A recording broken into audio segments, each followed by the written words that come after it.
Hello, my name's Harry Reardon, and this is the Sunday Spar or films fighting and faff. We've got a list or films fighting and faff, films fighting and features. I have a list: blockbusters and beatdowns. Didn't like any of these. Fight reel, weekly wrap up and rumble. I did. I kind of liked the idea of that. Or the Sunday Spar, usually released on a Monday because I use CapCut Pro, and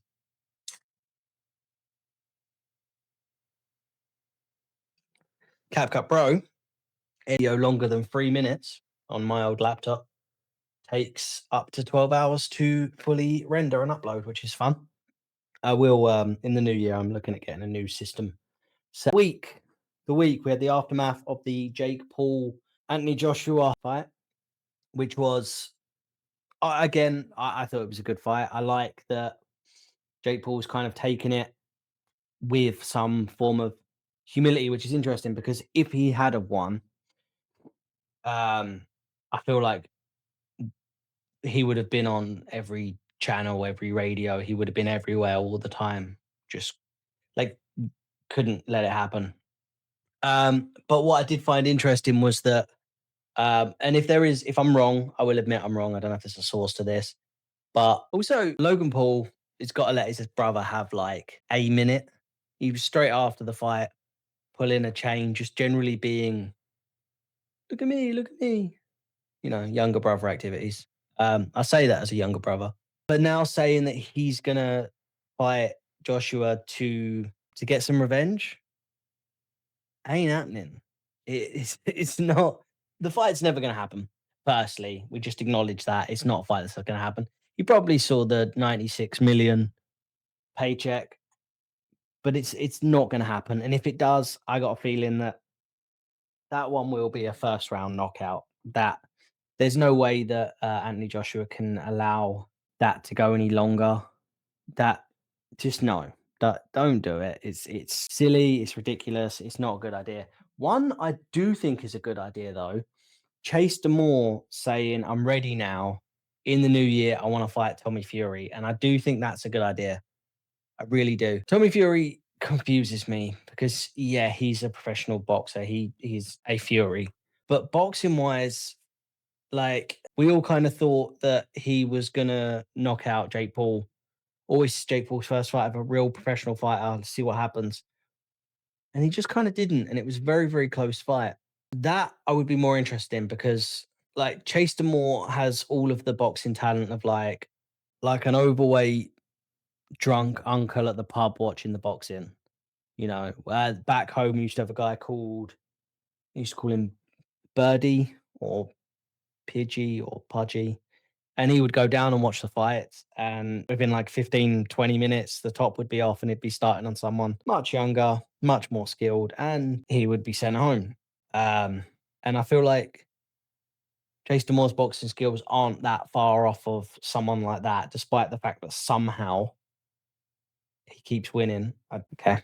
Moving very swiftly, but I do think that would be an interesting matchup. Someone who understands the fundamentals of boxing, doesn't close his eyes and blindly swing, no takedowns or knee grabbing or whatever the fuck Andrew Tate was doing. But Chase Demore did say something I did find interesting, which was, I've got it here, which was, I duck zero smoke.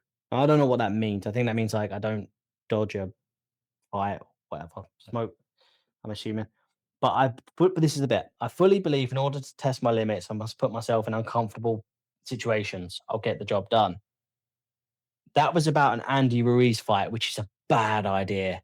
Bad idea. Fight Tommy Fury. Fight, don't fight. And that's an awful, awful situation to find yourself in. But in order to test my limits, I must put myself in uncomfortable situations. That I really do agree with. And I think he should start by taking a beginner's boxing class. Start like at a kid's class or, like one of those under 12s. Go down, get yourself some fresh levers. Just see how the situation, because, they'll show you how to hold your guard up and how to throw a nice 1-2. They'll show you how to, they'll show you what a jab is. You're going to love it. It's going to be amazing. I say that like anyone's watching this, but regardless, I do think don't fight Andy Ruiz. Bad, bad idea. That is a mean, scary dude, and that dude can throw. Not only that, we see what he did to Joshua in the first fight, and Joshua knows how to. Joshua, he's pretty good. He's pretty good. Bad idea. Anyway, moving on. I went and saw The Housemaid. Now, I didn't. I was debating on my way there. Obviously, I haven't had a chance to do a review for it. I've been really busy, been ill, all over the place. But I saw the trailer, and the trailer plays almost like a horror thriller, very 90s, um, sort of like elements of the storyline from any porn. You know, this woman, Sydney Sweeney, she is an ex-convict. She gets a job as a housemaid, and right off the bat, Amanda Seyfried is fucking nuts. She's screaming at her, she's throwing stuff, her paperwork's disappearing. She thinks she's going, she's clearly going crazy. And the husband should have been a red flag from the offset. But I just at the first I thought, oh, what a sweet, sweet guy. And then he starts developing a relationship with the housemaid, Sydney Sweeney, Amanda Seyfried, and don't get me wrong, everyone in this film does exactly what they're supposed to do, and really, really good. Everyone, Amanda Seyfried is acting rings around everyone in this film. She's unhinged, she's menacing, but there's this vulnerability that she brings as well. And it's such a interesting thing to see. And then there's a twist, and then there's another twist. Well, okay, so basically, when the twist happens, and then it's really difficult to talk about this film without talking in spoilers. So I won't do it here, but I will say, watch this film.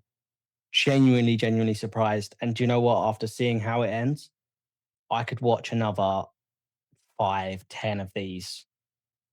Just you'll understand what I mean when you go and see it. Not the midway point at the end.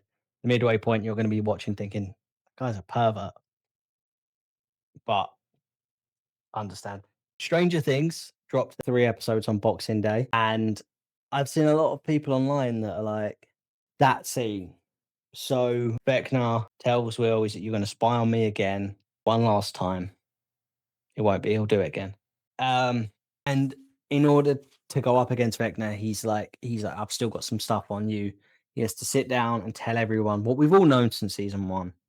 He's like, I don't like girls. Which, by the way, if you speak to any married man ever, they'll tell you the same thing, which always makes me sad. I spoke to a guy recently. He was like, oh, I'm going on holiday. I was like, oh, that sounds wicked. Where are you going? He was like, I'm going Greece, but it's not going to be wicked. The missus is coming. It's like, what? How do you people have partners? Anyway, it's irrelevant. Pisses me off, but we're moving on. Um, but I actually understand in the context of why he's telling them, because now there's nothing left for Vecna to hold over him. I do think it does work. The scene did go on forever, but what annoyed me more than anything, other than that room of sticky white substance that John and Nancy get stuck in, which, by the way, somebody on the set, somebody on the crew had to go, dude, sure. They did Jonathan dirty. There's a scene when he's laying down and it's dripping. And I'm amazed that nobody online yet has gone when you wake up at Diddy's house or anything along them lines. Cause it's might do me too much at Sunday school. But what annoyed me more, Max and Holly, the exits are there. I can see it. This is my way out. And she's tried this before and got goosed. So, and for whatever reason, they're just walking everywhere. When they escape, they're walking. They're going through the woods, they're walking, the desert, they're walking. At no point was there any part of them that was like, that's a bad dude. We need to run. And and even when the portals are coming, they're just like, yeah, see ya. And they just that got me more than anything else. Cause I'm so in those moments when everything's going south and sideways, you would have thought that there would be some urgency. I watched an action film recently where there was a bomb going off. It was like they had to get there to defuse it. I can't remember the film, and they're walking through these corridors, and I was like, "Is no one?" Maybe it's me. Maybe it's because I'm a gigantic wimp that I would have been gone, real gone skis. I would. There's no way I'd be annoyed that people around me were walking. But overall, I thought solid, absolutely solid 3 episodes. They do I don't think they needed to be as long as they were. They do drag out a few scenes. There's with that, with the lack of urgency from everyone, I do find a bit confusing. I don't know how I feel about 8. She seems a bit of a downer, like a real downer. And yeah, from this episode, now I am definitive that Steve and Dustin are gonna cop it. So like, "You die, I die." And I was like, "No, no, no, no." The internet would collectively riot, for the record. The internet would collectively riot if Dustin and Steve died, and if right at the very end, it turned out it was one long game of Dungeons and Dragons, and they'd filmed it in season 1 of them still being 8 as opposed to 45. And they're all sat there and they're like, "Oh, wasn't that really fun?" I feel like the audience, they would shut down the internet with their combined hatred. Although it would be funny if they'd have filmed it with the purpose of just releasing it online as a bit, not just to, "Oh, it's a leak," and just people go nuts. But yeah, overall, I'm quite happy with that. My friend also forced me to watch. I had a friend stay over for a few days for Christmas. EastEnders, which I haven't watched since 2009, apparently. Not going to go into that. Rage, absolute rage.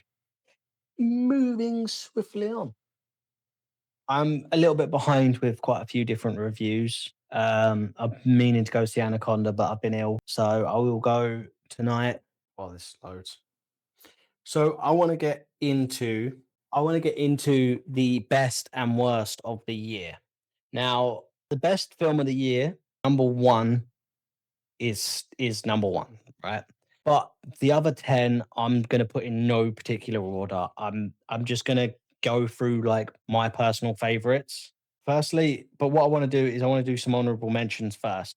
Number one being the Roof Man, because I feel like the Roof Man didn't get the love it deserves because they marketed it as some wacky, zany, "Ooh, look how crazy this guy is" comedy, but it actually ended up being a really thoughtful, true story of this guy who just couldn't get out of his own way and kept making things worse. And it ended up being, I mean, Channing Tatum is great in this film, but it ended up being something completely different than what it was marketed as. And that's a shame because I feel like it did suffer because of that.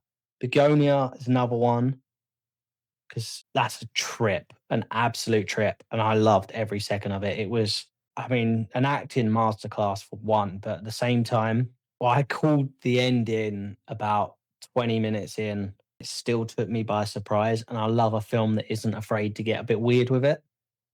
I really appreciate that. Warfare, also brutal, straight up brutal. Right. And The Housemaid, that's my last honorable mention because it just took me by such a surprise. What I expected was going to be 90s porn B plot. Slop ended up being this really graphic, traumatic, interesting film.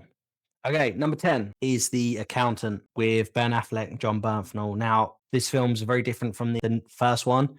You get more of them together, and it's their chemistry that holds the film, because the plot is the plot. It's a whatever, but it's them in their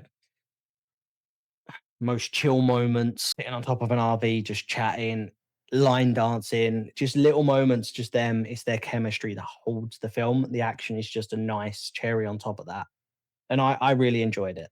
Thunderbolts. I know people have been on the bad side of Marvel for a while. I'm an eternal optimist. I've loved not every single Marvel film, but I've tried to see the good in every Marvel film, and this was a risk. Firstly, just sort of side characters that people don't really care about, or not necessarily care about, but could give or take, and also a story about purpose and touches on themes of loneliness and depression, and it works. And it works because it works, and it worked for me, and I thought it was absolutely fantastic. Mission Impossible: The Final Reckoning, far too long, far too long. Too They had to get out of their way of marketing the big stunt and putting it like that jump in the other one on the bike. We saw that like 1,000 times. So when it finally came, you were like, okay, great. But overall, Tom Cruise smashes it in this film. A lot of good running. The fights are whatever, and the plot is. I liked it. I did like it, and as a way of going out, I do wish they'd have brought back Jeremy Renner's Brant, but you can't always win. I did enjoy this movie. One battle after another was another one that really took me by surprise. This film's relentless. Once it starts, it doesn't seem to end, and yeah, just Benicio del Toro gets like 4 minutes of screen time and eats every single scene. Sean Penn does the most unhinged thing I've ever seen a man do with a comb in this film. I still haven't got over, but again, throwing it in. F1, it's Top Gun with cars, but we just acknowledge that Brad Pitt still got it. Still got it.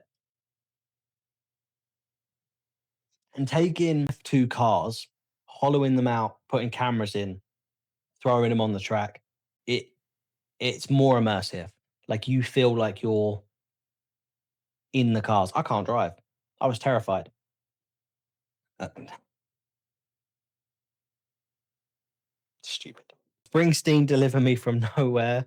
Jeremy Allen White's got to get awards recognition for this because he absolutely kills this film. I never listened to Springsteen before watching this. Now I can't stop listening to Springsteen again. And I've spoken to people about this film who are like, "Oh, I wanted to see more of his hits, and I wanted to see this and that." But it's about this particular time in his life, just this short period. And I think focusing on that, you get to explore him better rather than zipping through his life and just sort of getting hints. You get to understand Springsteen more as a person, what he was going through at this time, his struggles, and I thought it was a really really good film overall. Predator Badlands. This the Predator franchise was dead. The For a long time. I mean, we had Predators, which came and went, no one saw, but was surprisingly good. It was just the original, but gritty. And then we had The Predator, which should have been good. The cast was absolutely solid, but it was choppy and it just didn't work. And then Prey just dropped out of nowhere with nothing. And we were reintroduced to the Predator world in such an amazing way. Amber Midhunter in that film absolutely kills it. The most violent the Predator's been, just the absolute savagery and creativity with that. And then we got Killer of Killers and now Badlands, which really flips. So the first film where we get it from the Predator's perspective, and it's amazing. It's creative, the action's great, and I like that we're exploring because so supposedly originally he was meant to be fighting Nazis, but they went away from that idea because he didn't think it was going to be very interesting, or I'm not too sure. I could watch Nazis being killed on any day, anytime, any day, no issues for me. But I love that this is the route they went. This also would have been a sick video game, but Deck is thrown on this planet where everything's trying to kill him, and it's just a race for survival, trying to prove himself to the rest. So we got more understanding of the Predator lore, how they live, how they operate, how cold, careless they are, with a character that we don't understand what he's saying without the subtitles. I thought it was a risk, and it was a risk that paid off for me. So I'm all fantastic. Fantastic Four First Steps, another one that they've tried a few times, and I do like the original Fantastic Fours, not Fan Four Stick, but the original. But this did take me by surprise again. Also, the single best, or one of the single best 15 minutes in the MCU history when they go up to meet Galactus for the first time.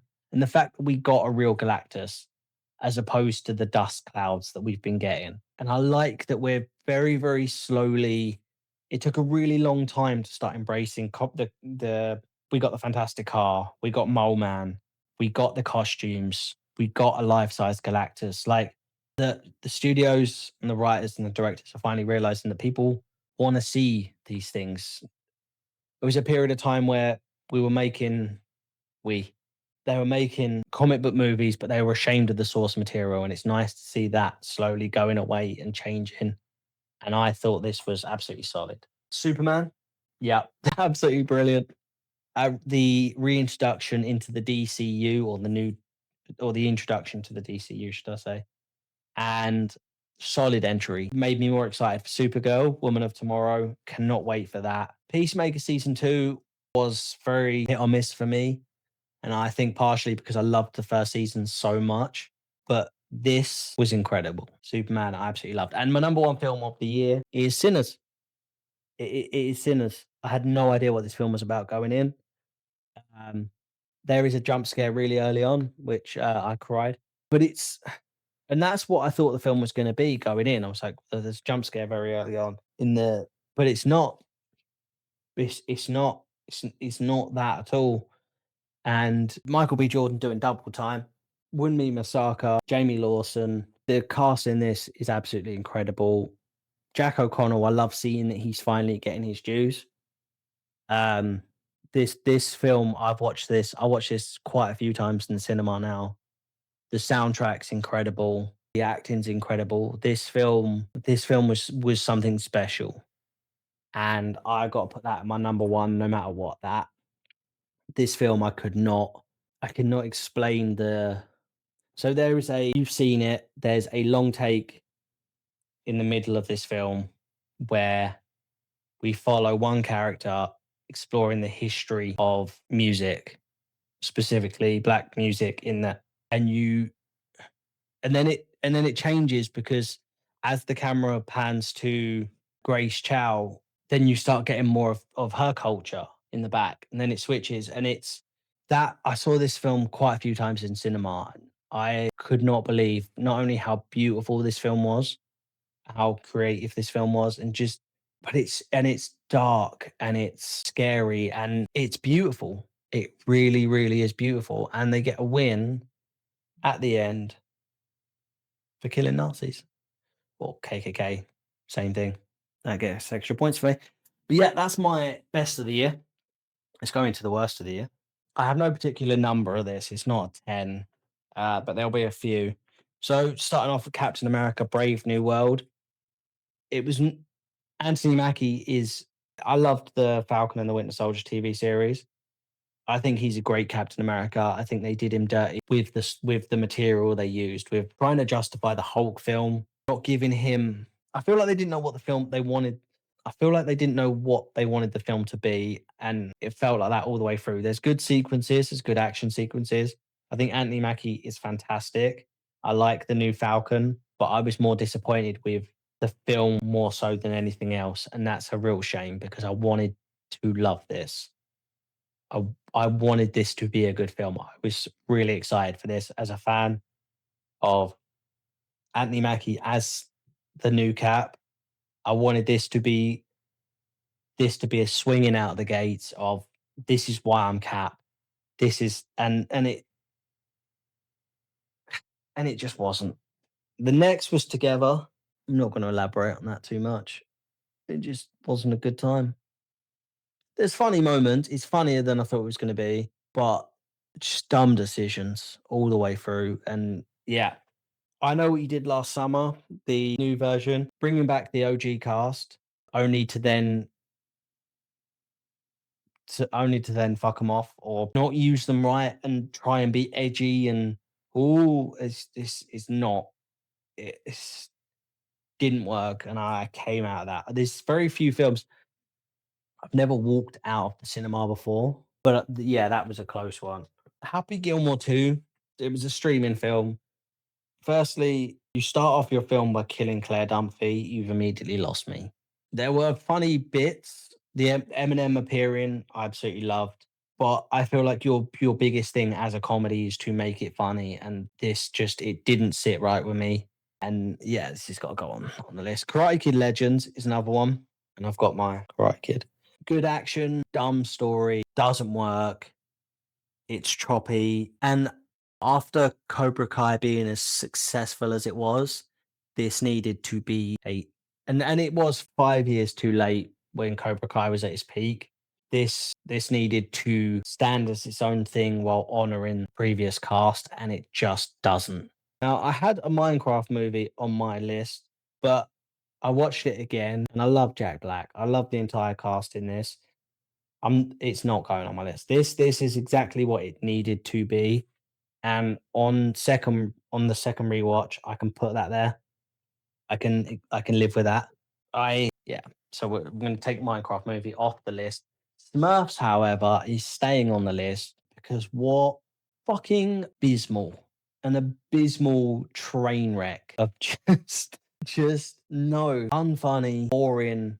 There was and forgettable. There was a. I remember watching it, thinking I hate everything that's happening, and it's how bad and and forgettable this film is that it's gone from my brain. I remember strongly disliking it.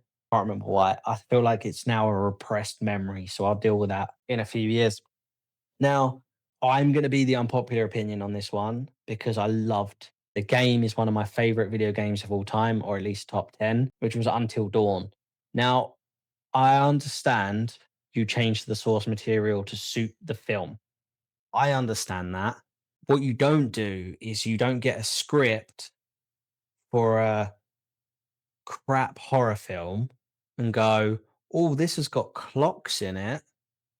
Let's just make it Until Dawn. No one will know the difference. And short of the one scene when they realize that they're dying over and over, and then one of them drinks tap water and explodes, which I wish happened to me in the cinema for this. Understand, change the source material to fit your narrative. I get that, but this wasn't that. This was a different script where they slapped the name on again 10 years too late to fit, and it doesn't work.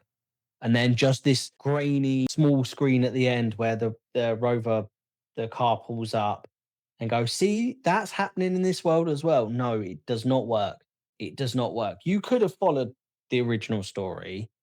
And the way they were explaining it was, well, we wanted to have that so that, like a video game, when you die and you keep coming back I understand why they've done that, but it doesn't work.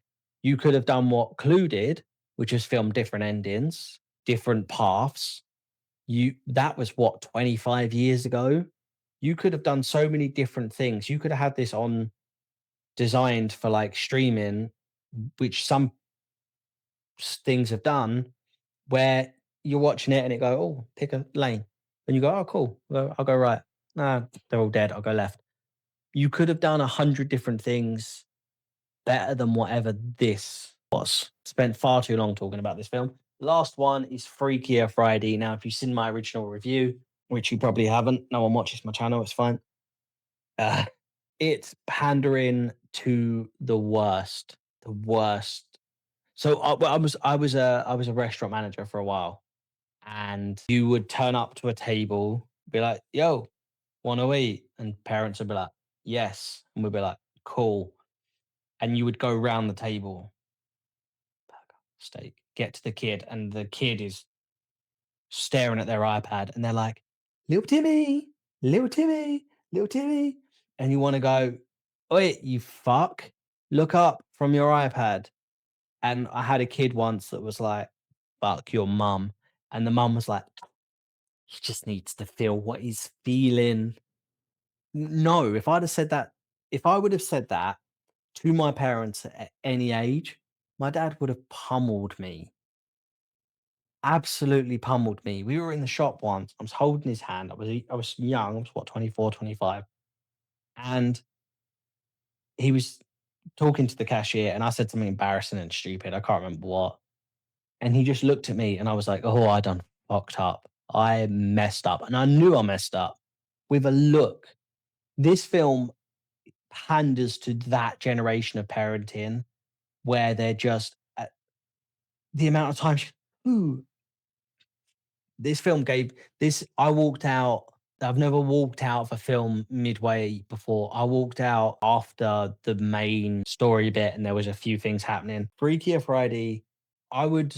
I would get stuck in the Until Dawn world with Jack Doherty and the Island Boys and die on repeat 1,000 times before I have to watch this abysmal fucking train wreck of a film ever again.